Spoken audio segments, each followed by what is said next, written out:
So welcome to this session of the 2021 Seoul International Book Fair on T.M. Scanlon's book, Why Does Inequality Matter? My name is Ji Song, and I teach in the Political Science and International Relations Department at Seoul National University. I'm delighted to be joined by the author of the book under discussion, Professor Tim Scanlon. Professor Scanlon is Alfred Professor of Natural Religion, Moral Philosophy, and Civil Polity Emeritus at Harvard University. Those of you who are on Netflix may have encountered some of his work in the series, The Good Place, in which Professor Scanlon's book, What We Owe to Each Other and the Moral Theory Therein, features prominently. But another influential strand of Tim Scanlon's work is on the moral and political dimensions of economic inequality. And this book, Why Does Inequality Matter, extends Professor Scanlon's long line of work in this area. It's now being translated into multiple languages, including Korean. We're very lucky to be able to discuss the book with the author himself. And an edited version of our conversations will be shown during the book fair and also uploaded onto the book fair channel. So Tim, with many thanks for joining us, my first question to you is, how did you come to write Why Does Inequality Matter? Well, Jiwoo, thank you very much for inviting me. It's a great privilege to be able to talk to you and to make my ideas available to the audience in Korea. In 1988, I believe it was, I had the great good fortune to give a graduate seminar at Harvard jointly with Professor Amartya Sen and Professor John Rawls. This is a wonderful thing to have the opportunity to do. It was on theories of justice. And in one session of the seminar, we were discussing equality and inequality. And it occurred to me that, inequality isn't always objectionable. For example, in the United States, and I think most places, women generally live longer than men. And how long you live is a really important thing. But it doesn't seem to me somehow objectionable that women live longer than men. So I thought, well, when is inequality objectionable? So I offered to write, to make a presentation at the next meeting of the seminar on the question of equality. And since it was a seminar on theories of justice, particularly Rawls's theory, I went through Rawls's theory and tried to discuss the various different ways in which ideas of equality and inequality figured in the book, either as it were premises or in inputs or as conclusions or outputs.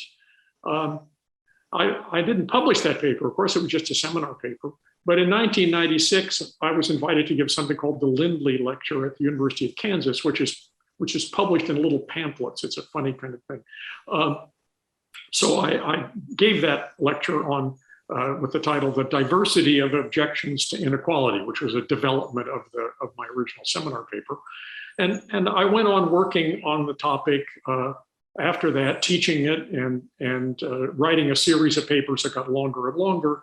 And finally, in 2013, well, that was a long time later, I was invited to give the Uhiro lectures at the Uhiro Center for Practical Ethics in Oxford, and I decided to give 3 lectures on inequality based on that paper, really, on the development of that paper, which I then developed into a longer book, which published in 2018, the one you have, called Why Does Inequality Matter?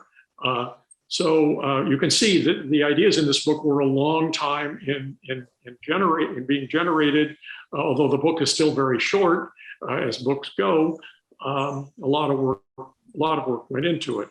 It still shows very much the influence of Rawls's work, although it moves beyond Rawls's position in various ways.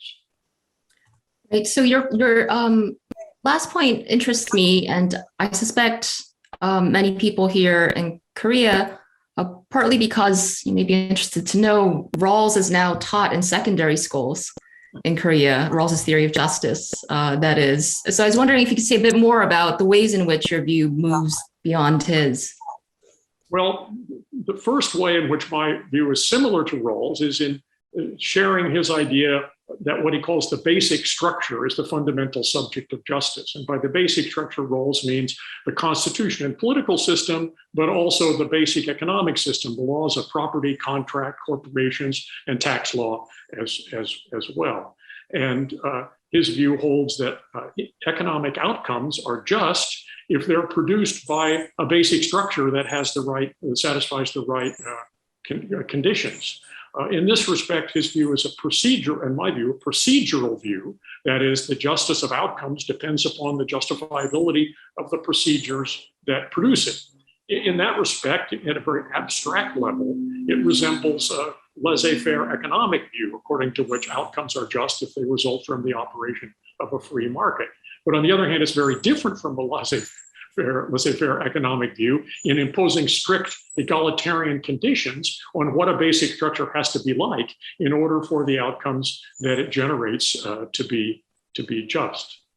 Second, as far as economic outcomes are concerned, which are only one kind of inequality that I discussed, but as far as that particular kind of equality and inequality is concerned, I accept something very, very close, basically identical with Rawls's difference principle, which says that basic features of a basic structure that generate significant inequalities are just only if they work to the benefit of those who have less and couldn't be eliminated or reduced in a way that would benefit those people who have less to a greater extent.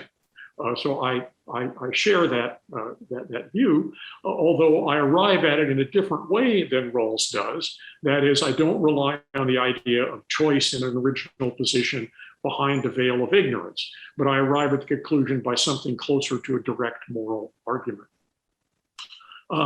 Third, my idea of equality of opportunity, to which I devote 2 chapters, draws and builds on Rawls's idea of what he calls fair equality of opportunity. But it differs from Rawls in some ways. First, I provided a more extensive and to some extent different account of the moral foundation of the requirement of equality of opportunity. It's a notable fact about a theory of justice that although the difference principle receives pages and pages and chapters of argument and defense, whereas the principle of fair equality of opportunity, which has egalitarian implications that are really as strong or maybe stronger than the difference principle, receives very little discussion of its moral basis. So I try to provide a moral basis, which is a little bit different from Rawls's. Second, I provide somewhat different account than Rawls does of the ideas of ability and effort that are expressed in the formula that he says that people's differences in economic outcome should be a function only of their differences in ability and their effort that they put forward, not, for example, their family that they're born into, and so on. I think that ability and effort are really complicated ideas that require a further explanation. Finally, Rawls measures people's shares of how well off they are in terms of what he calls an index of primary social goods, which includes income and wealth, also what he calls the social bases of self-respect, that is signs of esteem and so on, and the basic rights and liberties, among other things. The way Rawls presents this, it sounds as if it's a multi-dimensional measure of how well off individuals are. Whereas I interpret this list really as a list of distinct possible ways in which people might be equal or unequal, and therefore as a list of distinct possible objections to inequality, rather than a multidimensional measure of how well off people are. Those are some of the main differences. Right. So my next question actually might in some ways be a request for you to say more about the very last thing you said. So in the book, you described your view of equality as relational and pluralistic. I think that's the phrase you used. Could you say a bit more about those 2 points? Well, first, how it's relational, this has to do with the procedural aspect of the view. That is, some people hold that inequality is bad wherever it exists, or maybe it's bad wherever it exists and hasn't come about through the choices of those who have less. But I disagree with that. As I said, for example, I don't think that it's unjust that women generally live longer than men. But I think it might be unjust if men generally live longer than women. So why is that true? Well, that's true because if men generally live longer than women, one might suspect that this was because men were receiving better medical care than women, or perhaps better diet and nutrition when they were babies. Amartya Sen did some research on babies in India, for example, finding that male babies, I think, were better fed and gained weight faster than female babies. I may be not quite reporting accurately what he said, but it was something like that. So if that were true, then the treatment that male babies get, the superior treatment, would be a violation of what I call equal concern. That is, I think that we owe to babies that they should be given the kind of nutrition that they need to flourish and grow. So if some babies get better treatment than others for no justifiable reason, that's a violation of this idea, what I call the idea of equal concern. But as I said, it seems implausible to think that the fact that women live longer than men is a violation of equal concern.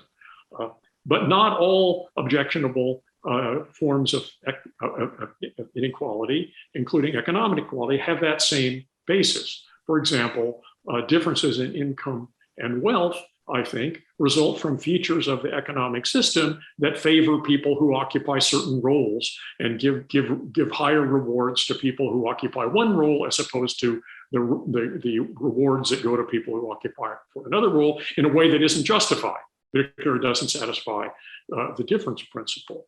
But that requirement of economic justice isn't, you might say, an interest-based or need-based requirement. That is, it's not like a violation of equal concern that consists in not taking different people's interests seriously. Rather, it involves the requirement of the difference principle and equality in the economic sphere has to do with the claims people have as participants in an economic system of cooperation, and not their demands as people who have certain needs or interests. So they have different foundations. So that illustrates how two ways in which my view is relational. That is, the objections to inequality depend on forms of interaction or institutional arrangements that generate those forms of inequality. The view is pluralistic, also, as this illustrates, in the fact that it sees different moral foundations for different objections of this kind, as the difference between the requirement of equal concern on the one hand and the requirement of the difference principle on the other illustrates. So your response, that point you made just now, seems to illustrate to me what I take to be an important part of the approach or orientation of the book, which you might describe as something like taking care to distinguish clearly between different concepts or different kinds of reason. So most notably, as you just illustrated, you do this when you distinguish among different reasons why inequalities may be objectionable. You also discuss throughout the book examples of familiar claims about inequalities, for example, that people deserve or don't deserve certain kinds of economic rewards. You discuss how these claims could in fact mean different things, and that the convincingness or pertinence of these claims will depend on which meaning is being employed. So when you look at public debates about inequality, are there moments when you feel that philosophical distinctions of the sort you make in the book could help clarify or advance the discussion? And if so, could you give perhaps a couple examples? Yes, I do think that. And just to say something about myself, as you go on in philosophy, you learn kind of what it is that you're really doing that maybe you didn't realize at the beginning. And one of the things that I do is making lots of distinctions. I was once at a dinner party, and as dessert was about to be served, the hostess said, that she was going to go around the table and ask everyone to summarize their profession in one sentence. And she said she was going to start with me. I was paralyzed with fear and had no idea what to say. But I opened my mouth and words came out, which were as much of a surprise to me as they were to anybody else. And the words were, there are distinctions to be made, and it's important to make them well. Yeah, well, reflecting on that, I think that's a pretty good description of what I do. And I think, as you said, that public debates often don't make the distinctions that need to be made, partly because ferreting out, discovering the distinctions, identifying them takes a lot of work. But also, of course, because people's self-interest and their defense of their social position sometimes gives them reason not to want to make certain distinctions. So here are two examples of how distinctions might be important in public debate. The first has to do with discrimination on the basis of race, gender, or other forms. I think in discussing this, we need to distinguish three different kinds of wrongs, three different ways in which something might be morally objectionable, right? The first, you might say, unequal status consists just in the existence in a society of widespread unjustified attitudes, according to which people of a certain kind, of a certain skin color, a certain origin, or a certain gender, for example, are somehow, because of that, socially inferior, not suitable for certain roles, not somebody you would want to live next door to, or whatever. And that's a serious objection to a society, that it should be marked by attitudes of that kind. Now, where attitudes of that kind exist, other wrongs frequently occur, caused by it or related to it. And one is that people who are seen as socially inferior in this way don't get their fair share of public benefits. They get inferior education. Maybe their streets in their neighborhood aren't paved as frequently, or they don't get good sanitation or healthcare, something like that. That's very common. Third, people in this who are discriminated against often don't receive fair consideration for desirable forms of employment or for admission to universities. It's just assumed that somehow they aren't eligible, or it's not appropriate. Now, it's true that where the discrimination exists, it frequently leads to wrongs of this other kind. But it's important to notice that these are distinct wrongs. That is, failure to receive your fair share of public benefits, what I call violations of equal concern, and failure to receive due consideration for positions of advantage, what I call violations of procedural fairness, are wrong for independent reasons. They can occur for reasons that have nothing to do with race or gender. For example, due to simple nepotism, people favoring their relatives or their neighbors, or political favoritism in the case of public services, or maybe just sheer laziness when professors don't actually read the folders of applications to their department. And those are wrong when they occur for those reasons, even when they have nothing to do with race or gender. But I think another reason why it's important to see that these are distinct is that they require different solutions. That is, the solution to status inequality, that is, that people are subjected to attitudes, unjustifiable attitudes holding them to be inferior, is that people should stop having attitudes of that kind, right? And that's the grain of plausibility in our Chief Justice John Roberts's oft quoted remark that the proper solution to racial discrimination is for people to stop discriminating on basis of race. Well, that's true in a way about that particular form of discrimination, but that doesn't mean that the solution to violations of equal concern or violations of procedural fairness means that we should stop considering race or gender at all in making those decisions. In a society that's been marked by historic discrimination, it's important to take account of that in noticing how our institutions actually function, and in order to correct them. So I think we have to redesign these institutions, and we have to take race and gender and other factors into account into figuring out how to do that.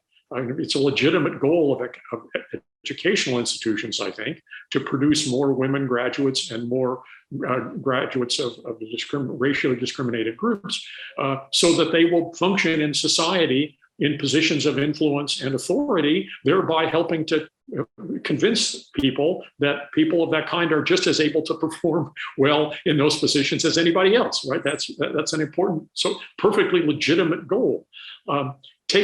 Taking race or gender into account in this way is often referred to as a kind of reverse discrimination. But there's a case of refusing to make a distinction, right? It's not reverse discrimination because it's not discrimination at all. That is, it isn't the expression of an attitude holding certain people to be inferior, right? It's a judgment about what's justified based on legitimate goals of the institutions in question, or what's needed in order to have a fair allocation of public services. So there's a case where calling all of these things discrimination, failing to make a distinction, is an obstacle to progress, and a distinction is a way of getting around that. Another example, maybe not quite as clear, is in economic justice. Is this, that is, it's often said that the pursuit of inequality has to take place through redistributive taxation, which seems objectionable because, as they say, it interferes with people's liberty and it takes away what is already theirs, right, and gives it to somebody else. Right? That's seen as unfair. But I think here, going back to the procedural aspect of my view, it's important to see that the pursuit of greater equality isn't always or simply a matter of redistributing. It's also a matter of looking at where unequal income and wealth came from in the first place. So if we look at features of an economic system, like, for example, intellectual property, we see that it generates a lot of inequality. Changing intellectual property laws by, say, making patents and copyrights last fewer years would decrease the wealth of shareholders and CEOs, probably in Disney and big pharmaceutical companies, maybe, but it would make people, give people access to drugs and to entertainment and so on in various countries in a way that would reduce inequality, but it wouldn't interfere with anybody's liberty. And changes in corporate law and changes indeed in tax law are all of that kind. So we shouldn't focus simply on redistribution. We should see, well, there's tax law, but there's also all these other things that produce inequality to begin with. Moreover, once we start looking at things that way, we see that tax law is simply a part of this. And so just as it's an open question how long patents ought to last, it's also an open question how much of what people earn from being patent holders they're entitled to keep without paying tax on it, right? It's all part of the same package. So when we start distinguishing here, then we start to see continuities, and that opens the door to considering how we might change things to reduce inequality. Right. So once we see that all these stages, the pre-tax income earnings, post-tax parts, and also what happens in the various capital markets that people participate in with their surpluses, once we see that all of these things depends on, as you say, contingent laws in need of justification, then we can see that changing those laws would not, by that very fact, be an infringement of liberty. We'd have to work out that as an open question. You're right. You're correctly bringing out a premise in what I said that I didn't make explicit, which goes back to one of the first things I said about how my view is like Rawls is in being procedural. That is, that features of a basic structure like corporate law, tax law, and laws of property and exchange are not the expression of independently existing property rights that people already have in a state of nature, as it were. They're human creations that require justification, and that opens the door to looking at how inequality might be reduced. But one of the ways in which your book, when I read it, builds upon but also moves beyond Rawls is in your account of equality of opportunity. And when I teach this book, so I teach this book in my undergraduate courses quite frequently. And when I teach it, this is one of the subjects that students are most keen to discuss, perhaps because it feels more relevant to their experiences as people who've just made it through the cutthroat competition in Korea to get to college and are sort of looking ahead at things like law school and job applications. And they're often really struck by your suggestion that under certain social conditions, using a lottery to decide among college applicants may in fact be what fairness requires. And I was wondering if you could perhaps explain this thought a bit further. Well, I think the first thing to point out here is that what constitutes fair criteria for selection for a position depends on the justification for having that position to begin with. Why should some people get special desirable education and maybe get nicer jobs than other people, or get certain jobs that other people can't get? Well, that depends on the social benefits to all of us of having those positions to which these special benefits or special education are attached. So what constitutes relevant criteria for selecting people for those jobs or for the kind of education that leads to them is a function simply of, well, what qualities do people have to have in order to perform well, if they were put in those positions, perform well in a way that produces the benefits. So if a job requires, a construction job, we all benefit from construction being done well, and that requires people to be physically strong. So physical strength is a relevant criterion. So if we all benefit from having better computer programmers because they're going to make us safe from international hackers, then selecting people for special engineering and education on the basis of their talent in mathematical logic and computer programming is a relevant thing, because if you just take the average person and put them in those positions, we won't be as safe from the hackers as we otherwise would be. And you'd be giving people a benefit that it isn't justified to give them, right? The only justification for giving people the benefit of this education is that if you give it to them rather than somebody else, we're all going to benefit from the fact that they've got these talents. So that's it. But now, if you look at the case of university education, which I'm of course most familiar with, I've been on advisory committees for admissions at both Princeton, where I taught for almost 20 years, and Harvard, where I taught for 30 years. These were only advisory because admissions is very sensitive to pressure from alumni. So faculty aren't allowed to make the decisions. You can give advice. So that there's a way in which the system is corrupt right there, right?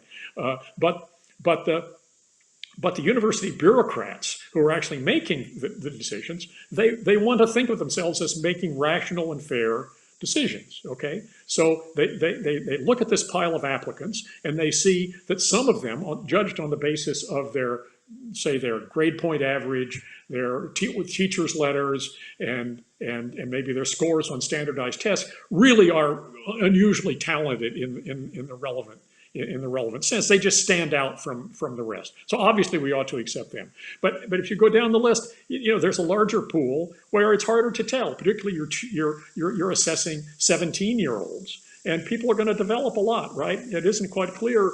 People learn a lot while they're at university, right? And it's not easy to always predict, because how they look at 17 depends a lot on what they were interested in and so on at that time. But I think that these admissions officers that I talked with, in order to feel that they were doing a job, they used other criteria, like giving the nod to people who had traveled abroad or lived in another country, or people who had done internships, or maybe had done advanced placement courses where they learned things that everybody was going to learn at university anyway, but they knew them already. So my suggestion is that those things really aren't very good predictors of, in the first place, they give advantage to children from rich families, so they violate what I call substantive opportunity. But they also violate, I think, procedural fairness, because I say there are things that people could perfectly well learn later on. So I don't think those are. I think those things get too much weight. So, but then these admissions officers would, if I said that, would say to me, "But how are we supposed to decide among this larger area of people who don't just immediately stand out from from the flock.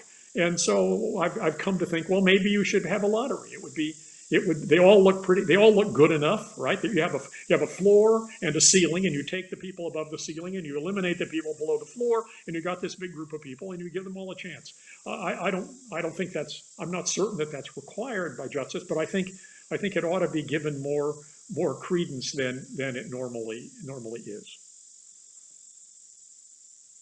So there are actually two distinct reasons for considering the lottery option. So there is the reason that it'd be that there are children from less advantaged backgrounds who would be unjustifiably disadvantaged. So it'd be a violation of what you call substantive opportunity. And then there's the sort of procedural point that we end up using criteria that seem relevant to the kind of institutional justification for having this selection process in the first place, right?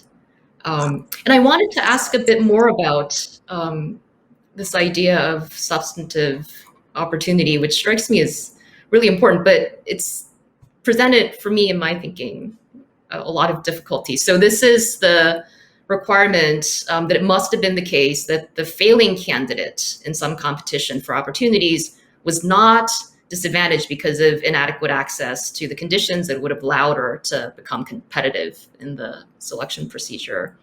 And you know in your book that this requirement can be made hard to meet, not just because of economic inequality that's prevalent in society, but also because of differences in family circumstances. So your parents may have been more or less encouraging, or there may have been different things going on in the household. So some of the scholars that you cite in the book, for example, Joseph Fishkin in his recent book, Bottlenecks, they seem to be moved, perhaps not entirely, but some way toward thinking that this difficulty of achieving what you call substantive opportunity brings us to question the very plausibility of equality of opportunity as a social ideal. And I was wondering what your views on this kind of pessimism were. Good. Well, maybe I should say first that, again, this is something that I take from Rawls and develop, right? One of the important steps in Rawls's argument was the emphasis on what he called fair equality of opportunity, which wasn't just what they call careers open to talents, which is just the procedural part, but also required that people's ability to qualify shouldn't depend on their family being rich, right? And Rawls was explicit about that. That was a big departure from people like Hayek or other people like that who would say, yes, we should have careers open to talent. People should be selected on the basis of talent, but that's enough, right? So I thought that really was an important step forward in Rawls's theory. It's an interesting thing that his requirement of fair equality of opportunity, which limits even the inequalities that could be justified by what he called the difference principle, because if those inequalities are large enough so that they begin to threaten equality of opportunity in this strong sense, then those inequalities should be reduced. So it's a very, very strong requirement. But it's interesting that he says very little about where this requirement comes from, as compared with the difference principle, which has chapters and chapters about it, right? So one of the things I wanted to do was to look into this interestingly strong version. And I came to the conclusion that what I call procedural fairness, or careers open to talent, has one kind of justification, right? It's downstream from the justification for having those positions to begin with. And then substantive opportunity is a different thing. It's a positive obligation owed to people that they should be able to try to live, all have the possibility of living the kind of life that somebody growing up in that society might have reason to want to live. So I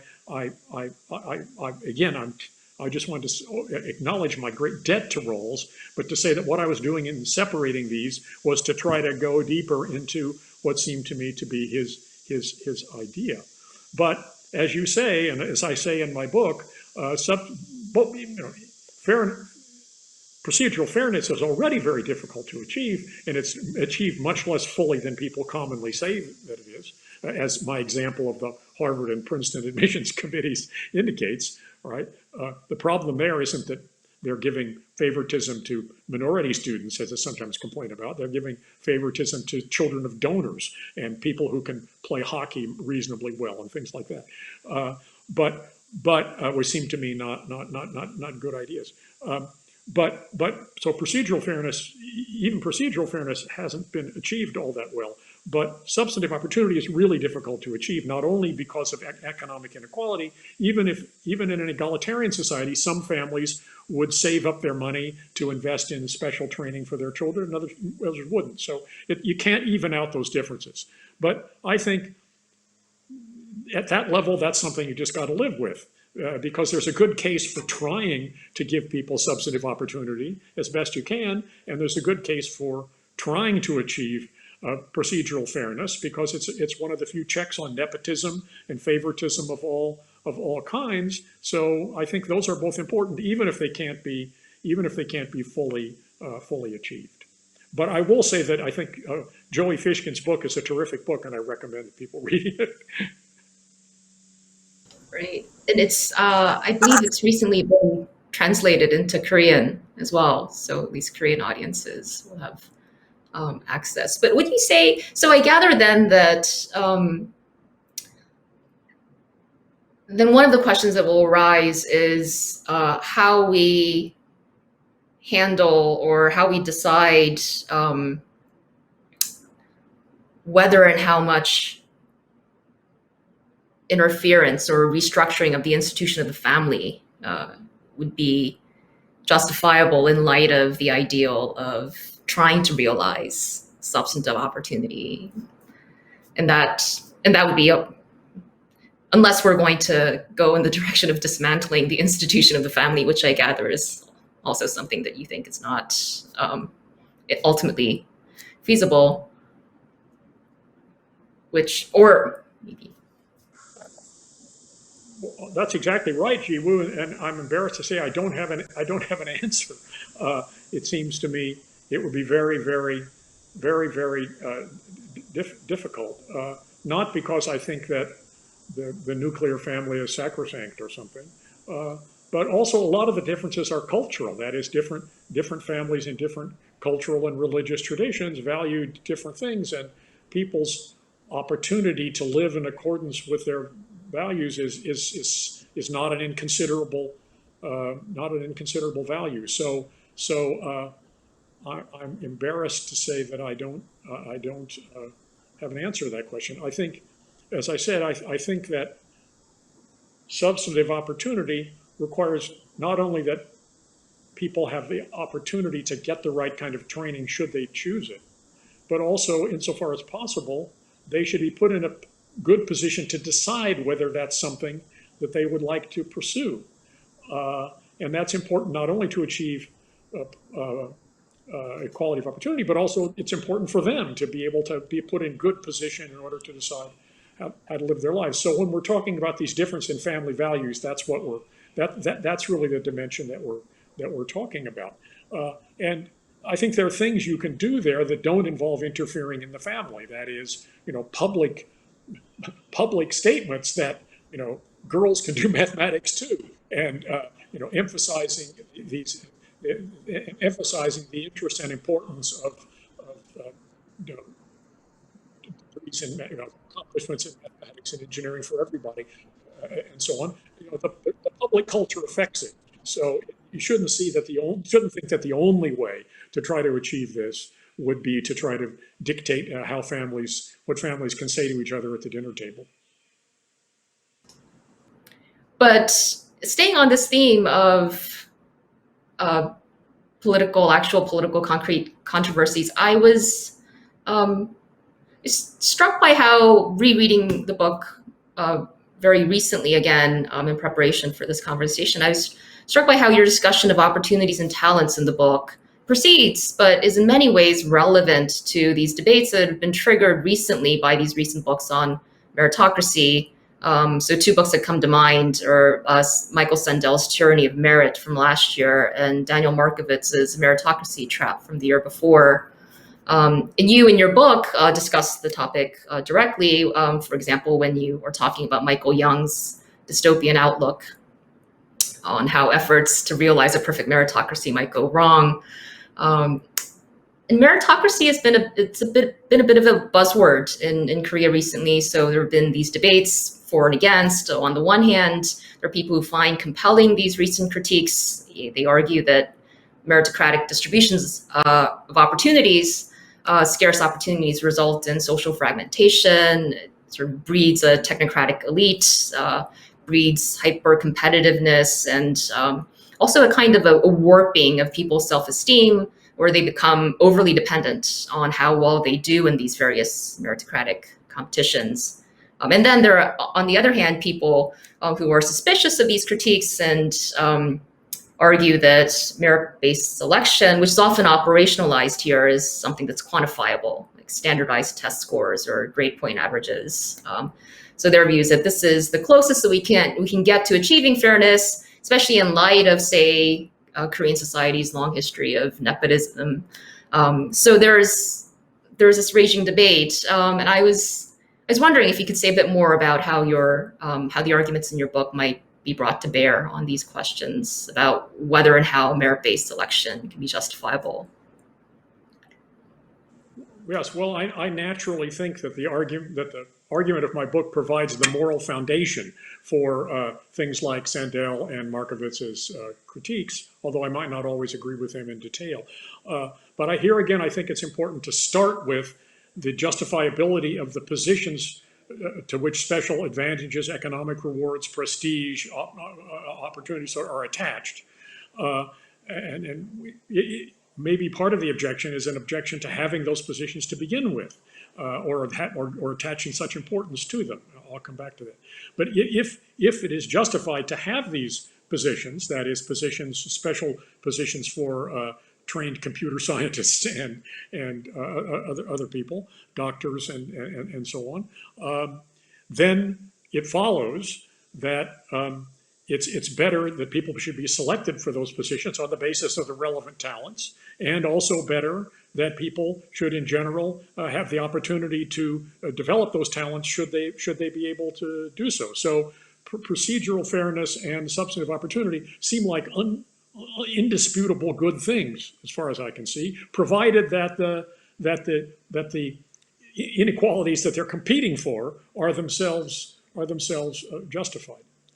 But the problem of meritocracy, and the reason why Michael Young wrote a book which gave it that name, is that in a society where people are competing in this way, they tend to attach, as you said, an exaggerated importance, both in their own lives, to achieving these things and feel like failures if they don't, and also to feel a sense of superiority over people who have not done as well academically or otherwise, and the people who don't do as well feel a kind of inferiority, and those are poisonous things, and there's no doubt that occurs.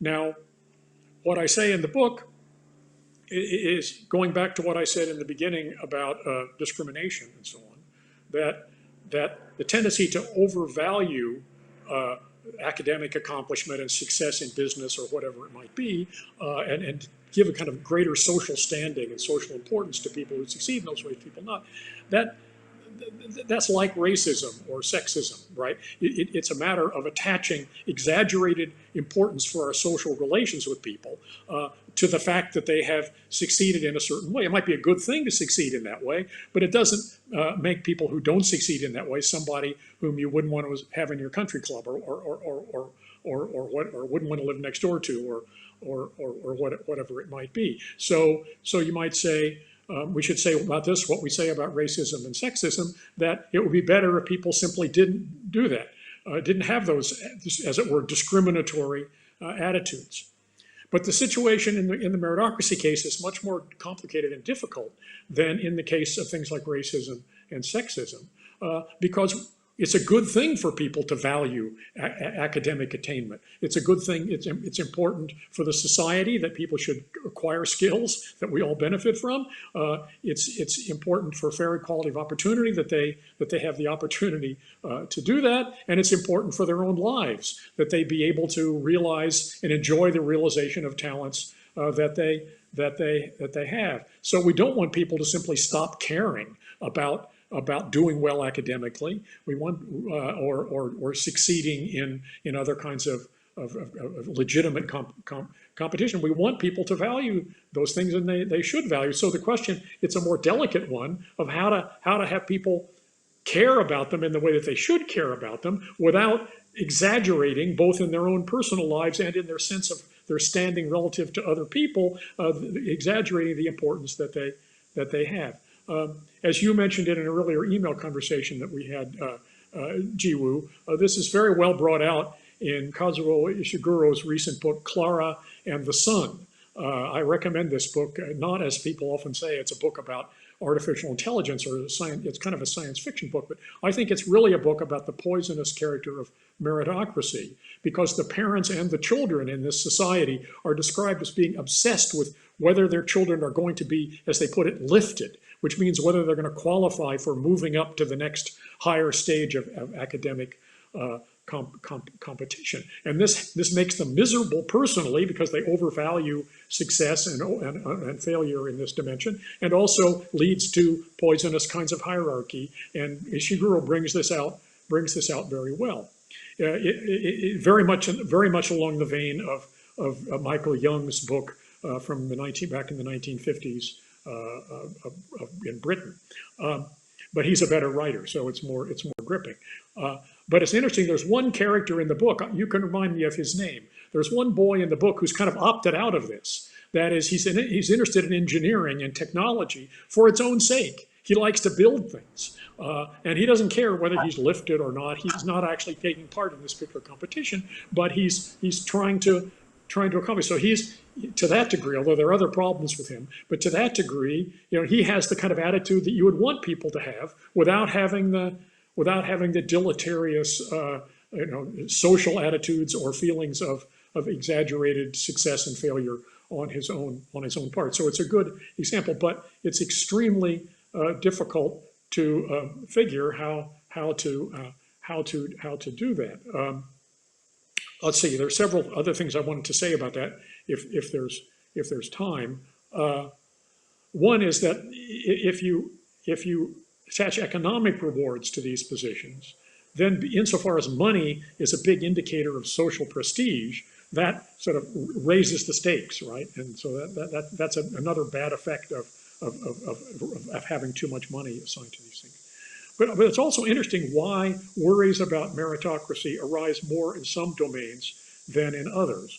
For example, I don't hear people complaining about the fact that people are chosen for positions in symphony orchestras based on how well they do in playing their instruments when they have to play the instruments behind the screen so nobody can see who they are. So they're judged on the basis of their ability. People don't say, oh, it's terribly meritocratic or whatever. And nor I don't hear objections to the fact that professional sports leagues have scouts, and they do all kinds of analysis of who's likely to make more baskets in basketball or be a better hitter in baseball or whatever. And there's a lot of money riding on that. But I don't hear complaints about that. So it's interesting why the complaints about meritocracy are in some areas or in others. In the case of Markovits and Sandel, maybe it's guilt on their part that they succeeded in this competition. And I don't know. But one final thing I can say is, in the high school, the wonderful large public high school that I was lucky to go to in Indianapolis, Indiana in the 1950s, the social hierarchy was determined entirely by your success in sports. Since it was Indiana, it was mainly basketball. So I wasn't somebody whom the girls wanted to date because I was not, I couldn't jump. What your grade point average was didn't really matter. So there is such a thing, I might say, as excessive concern, and maybe some people are made miserable by the fact that they never qualified for the NBA, and that would be a bad thing. Their lives, they say, look, your life isn't ruined. I mean, it would be nice to play in the NBA, but there are lots of other things that are worth doing. I don't know. So maybe there's a problem about meritocracy in that case too. I don't know, but I just thought I would add that example. But it is striking. I think you're right that in areas like music or athletics, often the complaint is really not that selection is merit-based, but rather that sometimes people seem to apply the wrong metric of merit, or they're not tracking the rate. So it's like the complaint is that the meritocracy is imperfect. It's not meeting up to, it's not meeting its ideal. But I wonder, I mean, do you think maybe just thinking within the framework of your book, maybe that might have to do with there being different understandings of why the institution that makes these selections is justified in the first place? So with athletics, maybe a strong part of that is that we want the best athlete to be most prominently, I don't know, active within that domain, maybe something like that. But and another point is I completely agree with you about Clara and the son. I think you're the boy that you have in mind is Rick, right? He's the childhood friend of Josie, who has been lifted, and much of the tension in the book involves how their lives are now going to be completely different because Rick has opted out of the lifting process. And yeah, I also agree that the book is a really interesting, well-written account of meritocracy. I think, if I'm correct, there was a moment when Ishiguro won the Nobel Prize and he was giving his speech. He worried about the coming of what he called, I think, savage meritocracies. This book seems to illustrate that, spell out that worry, that kind of worry. But so perhaps broadening our view a bit further.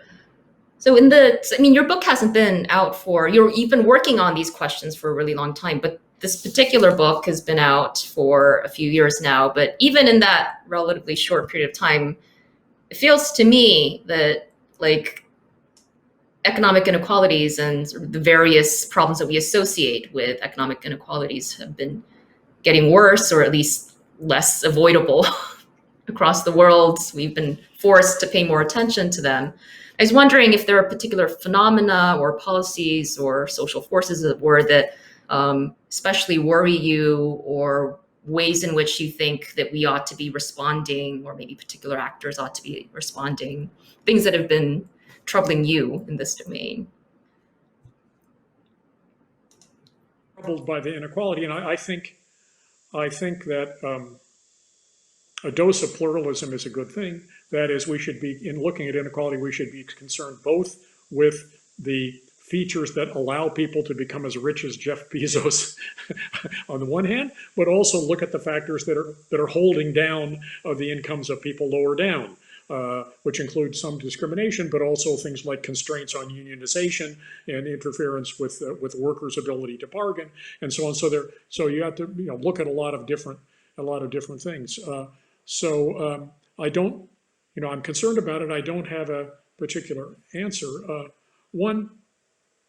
One thing that does occur to me, is the rise not only of inequality, but of I might say populist resentment, which has been such a poisonous source of polarization in our societies, at least in the United States, and I think in other countries as well.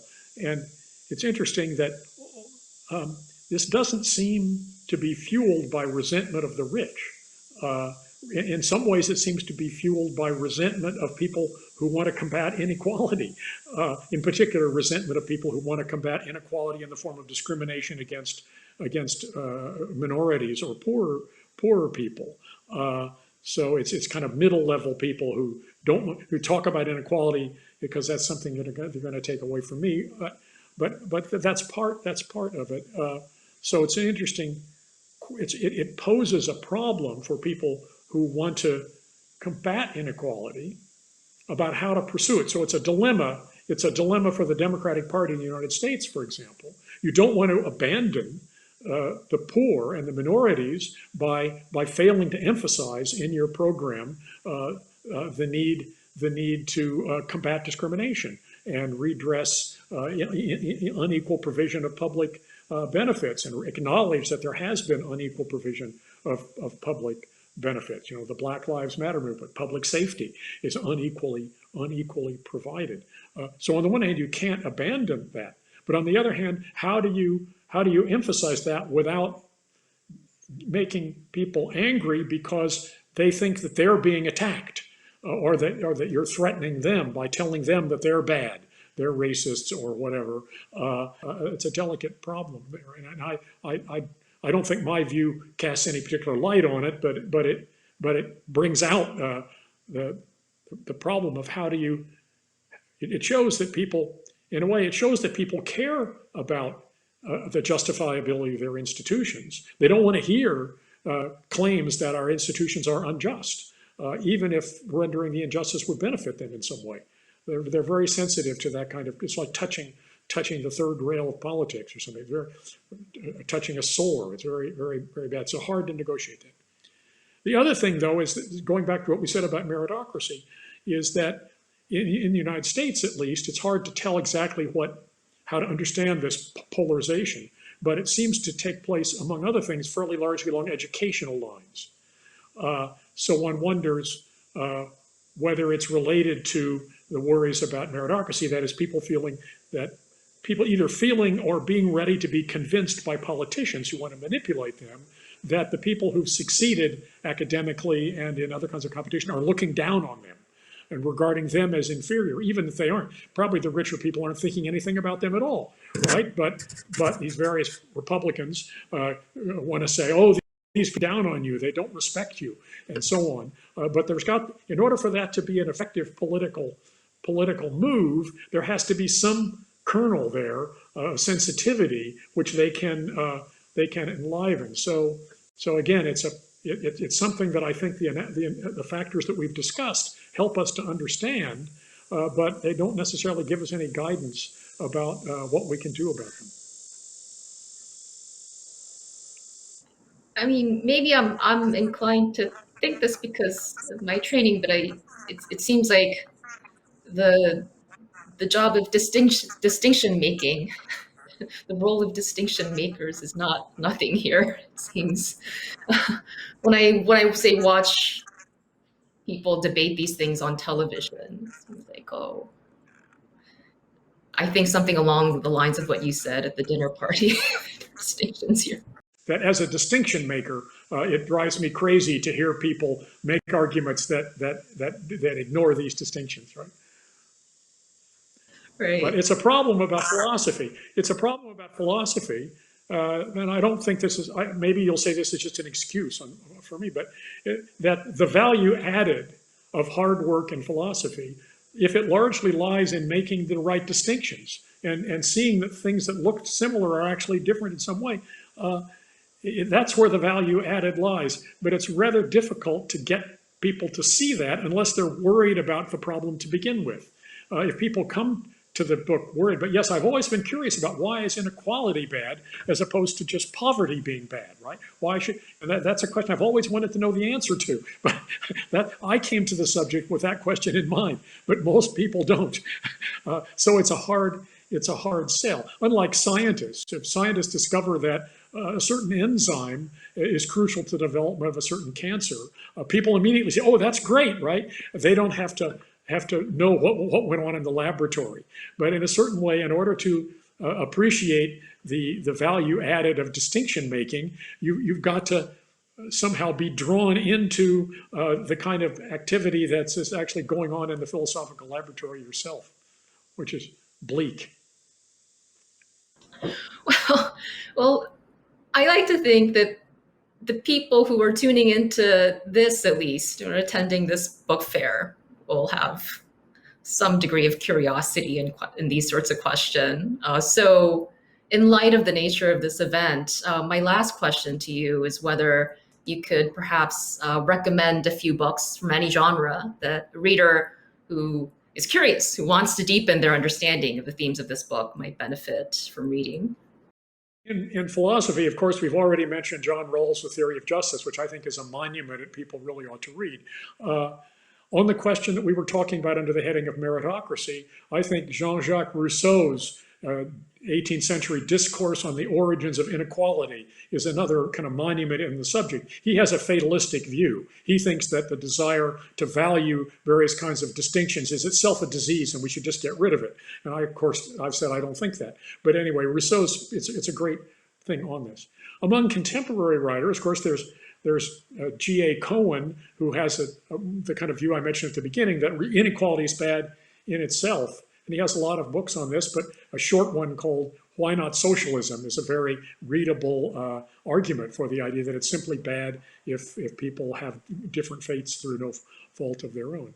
Another book that's pluralistic, like mine, but different, is Michael Walzer's book, Spheres of Justice. I would also can recommend it because it's extremely, unlike my book, it's extremely well written. He's a terrifically good writer. It has a kind of relativism in it that I don't share. But on the other hand, I think his analysis of different kinds of inequality is something you could learn. You could learn from. I mean, outside of philosophy, I think the two books I've learned the most from are Anthony Atkinson. He's a British economist. Book called Inequality: What Is to Be Done, and Thomas Piketty, particularly Piketty's second book called Capital and Ideology, which is really not, the first book was great too, but it's really technical economics. But Capital and Ideology is basically a history of inequality through many centuries and in many different countries. It's an extremely depressing book to read because of the struggles between political equality and economic inequality. And it's also very, very long. It's 10 times as long as my book. I think it's 1,200 pages, although he had a very good translator into English. I don't know what it's like in French, but I wished I'd hired his translator to translate my book into English because it's much better written. Anyway, I recommend it.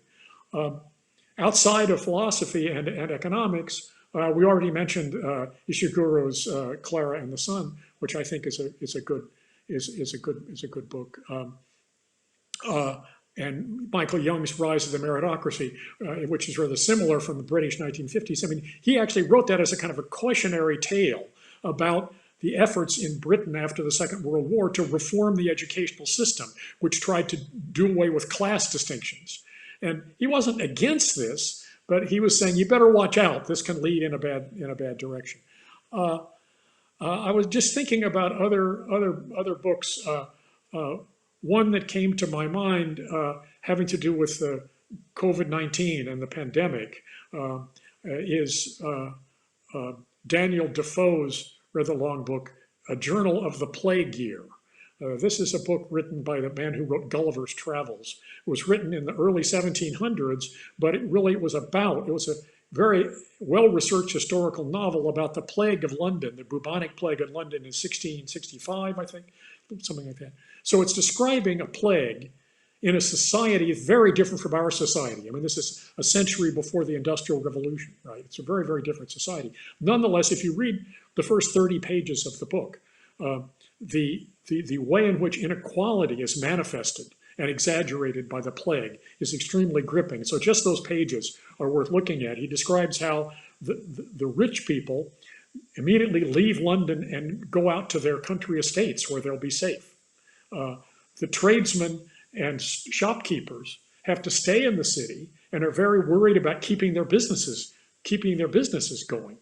The very poor people, including servants who work for these people, are completely dependent on them. So they're completely dependent on, the servants are dependent on whether their masters will take them with them to the country or leave them in the city to die of the plague and starve because they won't have any employment, or the shopkeepers won't hire them. So this dramatic division of the society, division by the plague into these three parts of the society, which were already distinct, but the difference between them is exaggerated and magnified by the plague. It's very much like what's been happening in our societies over the last 5 years, right? So it's interesting to see how it plays out, even in a society of a very different kind.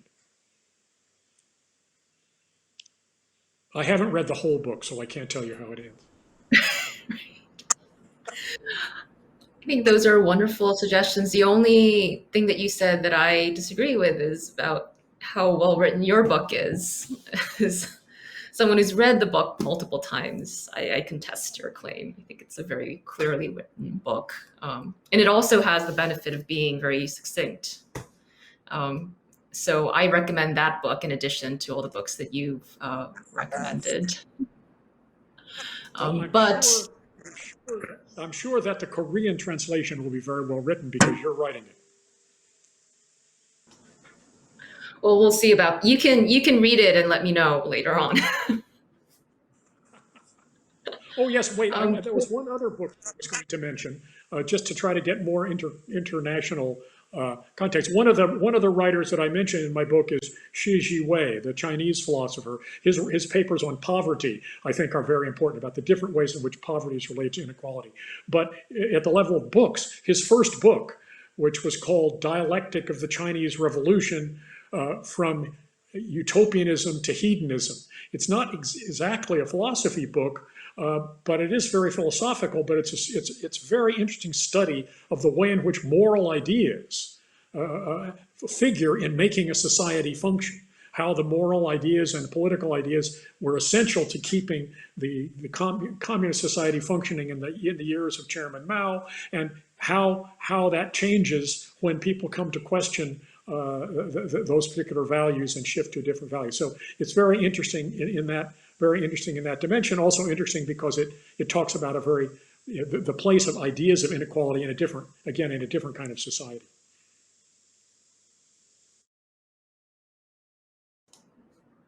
Right, thanks for that as well.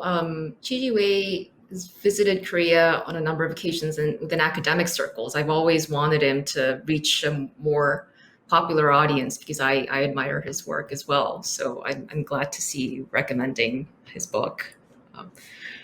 But thanks, Tim, for taking time during your summer to have this conversation. Like you, I'm sorry that we were not able to do this in person. Maybe at some point in the future, we'll be able to fly you out to Seoul for a sequel.